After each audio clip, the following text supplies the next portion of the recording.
ગઢડાની રામપરા ગ્રામ પંચાયતમાં સરપંચ સહિત તમામ સભ્યો બિનહરીફ। આંબાભાઈ મકવાણા સરપંચ બન્યા અને યુવાનોએ ડીજેના તાલ સાથે વિજય રેલી કાઢી હતી। ગઢડાના રામપરા ગામમાં ગ્રામ પંચાયતની ચૂંટણીમાં સરપંચ સહિત તમામ સભ્યો બિનહરીફ જાહેર થયા છે। સરપંચ પદ માટે આંબાભાઈ મકવાણા અને ધર્મેશભાઈ લાખાભાઈ માંગુડાએ ઉમેદવારી નોંધાવી હતી। આ ફોર્મ ભરવાની છેલ્લી તારીખે ધર્મેશભાઈ માંગુડાએ પોતાની ફોર્મ પરત ખેંચી લેતા આંબાભાઈ મકવાણા બિનહરીફ જાહેર થયા છે। 8000ની વસ્તી ધરાવતા રામપરા ગામના 10 વોર્ડમાંથી તમામ 10 સભ્યો પણ બિનહરીફ જાહેર થયા છે।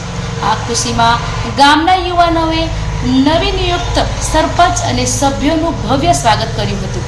યુવાનોએ ડીજેના તાલે ગામમાં વિજય રેલીનું આયોજન પણ કર્યું હતું અને સુંદર મજાનો ઉત્સવનો માહોલ સર્જાયો હતો।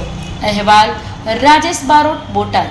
મારું નામ લાલજીભાઈ મસરૂભાઈ માંગુડા, હું રામપરા ગામનો રહેવાસી છું। મારો તાલુકો ગઢડા છે। અમારા ગામમાં આંબાભાઈ જોધાભાઈ મકવાણા કરી અને સમરસ તરીકે સરપંચ તરીકે અમે તેમને ચૂંટેલ છે અને આંબાભાઈ અમારા ગામ માટે નિરપક્ષ કોઈ પણ જાતિવાદ કર્યા વગર ગામના તમામ લોકોને સહમત આપી અને સંમત કરી અને સૌને એક નજર રાખી અને કામ કરશે એવી અમે આંબાભાઈ જોડે આશા રાખીએ છીએ અને સમાજ માટે અને તમામ માટે બધા માટે સારા કામ કરશે।